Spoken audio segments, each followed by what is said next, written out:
हिंदी साहित्य में नारी विमर्श की जहाँ तक बात है तो 20वीं शताब्दी के उत्तरार्ध से हमारे देश में जो नारीवादी आंदोलन हुए उन आंदोलनों में भारतीय साहित्य काफ़ी प्रभावित हुआ है। इसकी पृष्ठभूमि के रूप में यूरोप और अमेरिका की जिस नारीवादी विचारधारा के प्रभाव के कारण ऐसा हुए हैं वह स्वीकार करने के बावजूद कहा जा सकता है कि स्त्री विमर्श कभी तो संसार की समस्त नारियों द्वारा समस्त पुरुषों का विरोध करने वाली विचारधारा के रूप में उभर कर सामने आई, तो कभी यह स्त्री की उन्मुक्त सेक्स की वकालत करने वाले साहित्य के रूप में सामने आया। आधुनिक हिंदी साहित्य में नारी चेतना और सर्जना के बीचों बीच खड़ी दिखाई देती है। पश्चिम के प्रभाव के कारण इस काल में नई चेतना का विकास हुआ। हिंदी साहित्यकारों ने स्त्री पात्रों के प्रति पूरी संवेदना के साथ उनकी महानता का चित्रण किया है। औरतों को लेकर पिछले 50 वर्षों में काफ़ी काम हुआ है, मगर समाजशास्त्र की दृष्टि से स्त्री विमर्श हिंदी साहित्य में बहुत बाद में बहस का मुद्दा बना। डॉक्टर ओम प्रकाश लिखते हैं, संवत 1974 में प्रगतिशील महिला संगठन का गठन हुआ। इसके बाद महिला मुद्दों को अखबारों पत्रिकाओं आदि में प्रमुख स्थान मिलने लगा। वैदिक काल नारी का उत्कर्ष काल रहा है, किंतु धीरे धीरे समय चक्र के परिवर्तन के कारण नारी के पराभव और शोषण का युग प्रारंभ हो गया। हिंदी साहित्य का आदि काव्य धार्मिक उपदेशों एवं वीर गाथाओं के रूप में लिखा गया है। पहला वीर काव्य के रूप में, दूसरा मधुर भक्ति के रूप में। तत्कालीन परिस्थितियों एवं वातावरण के अनुसार वीर गाथा काल में नारी के कामिनी एवं वीरांगना रूप दृष्टिगोचर होते हैं। इस समाज में के काव्य में जाकी बिटिया सुंदर देखी ताकि धाय धरे हथियार वाली कहावत चरितार्थ होती है। उस समय स्त्री संघर्ष के बीज के रूप में थी, क्योंकि स्त्रियों के कारण राजा महाराजाओं के भी युद्ध हो जाते थे। वीर पत्नी अपने जीवन की सार्थकता अपने स्वामी के वीरोचित कर्मों में ही समझती थी।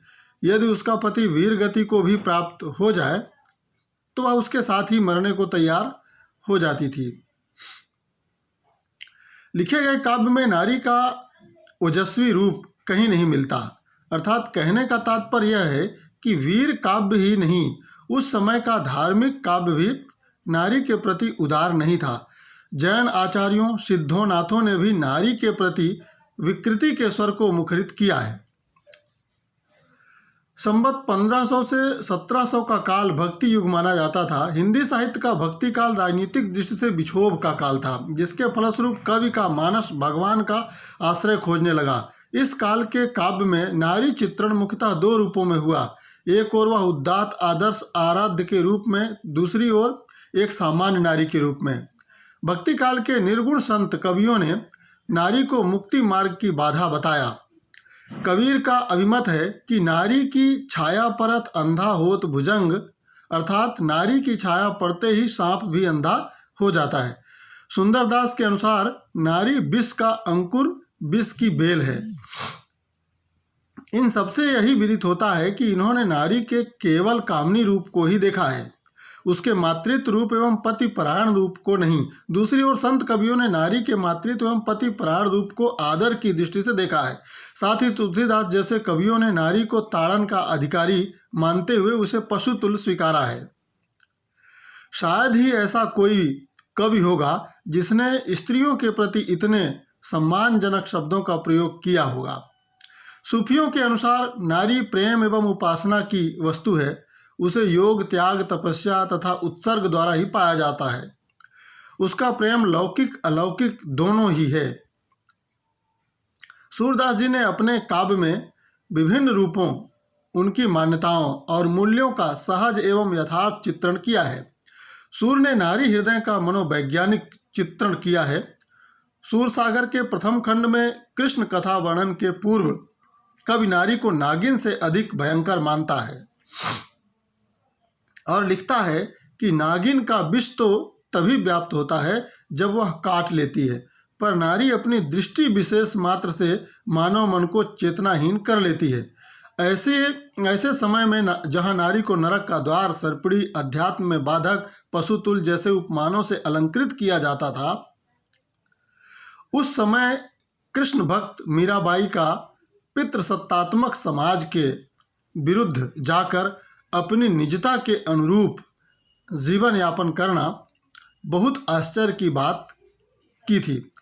मीरा की भावना नारीत्व की भावना थी जो पूर्णत्व चाहती थी। ऐसे काव्य में प्रेम विरह विलास से अर्पित नारी का चित्र रुचिर तो लगता है, किंतु उससे नारी के स्वतंत्र व सक्षम अस्तित्व का बोध कदापि नहीं हो पाता और न ही उससे उसका समग्र व्यक्तित्व ही उभर पाता है।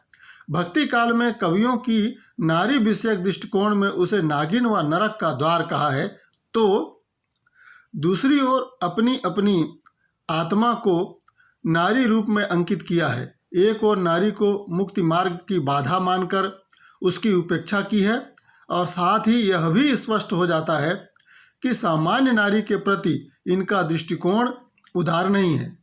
रीत युगीन कवियों ने रूप यौवन के आकर्षण की आंधी में नारी के रूप का ही वर्णन किया है। कहीं कहीं तो यह स्वाभाविकता की सीमा का ही अतिक्रमण करती हुई सी प्रतीत हो जाती है। नारी ही रीत काल में कवि की समस्त भावनाओं का केंद्र है, परंतु इन रीत कवियों केशव, बिहारी, घनानंद देव, मतिराम, सेनापति आदि को नारी का केवल कामनी रूप ही प्रिय था। रीत युगीन कवियों ने रूप यौवन के आकर्षण की आंधी में नारी के रूप का ही वर्णन किया है। कहीं कहीं तो यह स्वाभाविकता की सीमा का ही अतिक्रमण करती हुई सी प्रतीत होती है। नारी ही रीत काव्य काल में कवि की समस्त भावनाओं का केंद्र है, परंतु इन रीत कवियों केशव, बिहारी, घनानंद देव, मतिराम, सेनापति आदि को नारी का केवल कामनी रूप ही प्रिय था। रीत काल के कवियों की दृष्टि केवल नारी के ही नक्सिक उसकी मांसल देह पर ही ठहरी थी। शतरोही भौहें अलसाह चितवन तन की खरी निकाई। इन कवियों की दृष्टि में यशोदा के मातृत्व की गरिमा का कहीं भी स्थान नहीं था। अतः स्पष्ट है कि इन कवियों की दृष्टि हर समय वासना एवं विलास में ही रही। कविगण अपने आश्रयदाताओं की मन संतुष्टि साधना प्रमुख रूप से करते थे। रीत काल में तो नीति काव्य में भी तीय छवि को भवसागर के बीच की बाधा ही माना गया है। संत कवियों की भांति ही नीति काव्य के कवियों में भी नारी के संपर्क को त्याज्य बताया गया है। इन कवियों के लिए नारी पुरुष के समान स्वतंत्र न होकर एक मनोरंजन की सामग्री थी।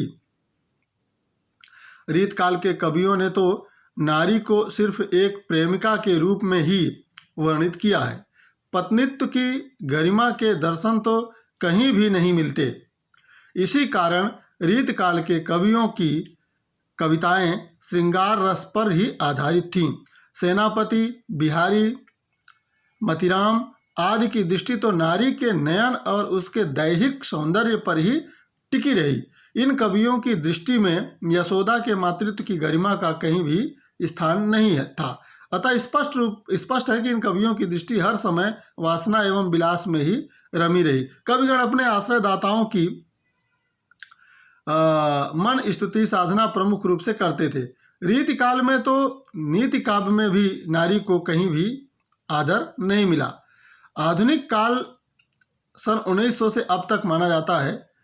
देश की स्थिति कर्मठ बदलने लगी। अंग्रेजी शिक्षा के प्रसार के कारण भारतीय समाज की विचारधारा में कुछ परिवर्तन आया और पाश्चात्य साहित्य में वर्णित मानव प्रेम ने भी इन कवियों को प्रभावित किया।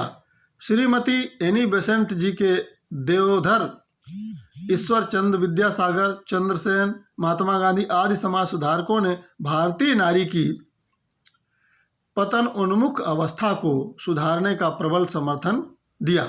भारतेंद्र जी ने स्त्री शिक्षा के प्रचार हेतु बाला बोधिनी नामक पत्रिका का प्रकाशन किया तथा नर नारी समानता एवं नारी मुक्ति का नारा दिया। इस युग में कवियों ने इस बात पर बल दिया है कि नारी ही मानव एवं समाज का सुधार कर सकती है। इस विषय में राय देवी प्रसाद पूर्ण की निम्न पंक्तियां हैं। नारी के सुधार होत जग में प्रसिद्ध, नारी के संवारे होत सिद्ध धन बल है। कहने का तात्पर्य है कि आधुनिक काल में स्त्री को थोड़े सम्मान की दृष्टि से देखा जाने लगा। उसे जननी जन्मभूमि स्वर्गादपि गरीयसी अर्थात माता और जन्मभूमि स्वर्ग से भी बढ़कर है कहा जाने लगा। इस युग के कवियों में मानवतावादी, परवर्ती, स्त्री पुरुष में समानता की भावना, पीड़ितों के प्रति सहानुभूति एवं मानवीय आदर्शों के रूप में थी।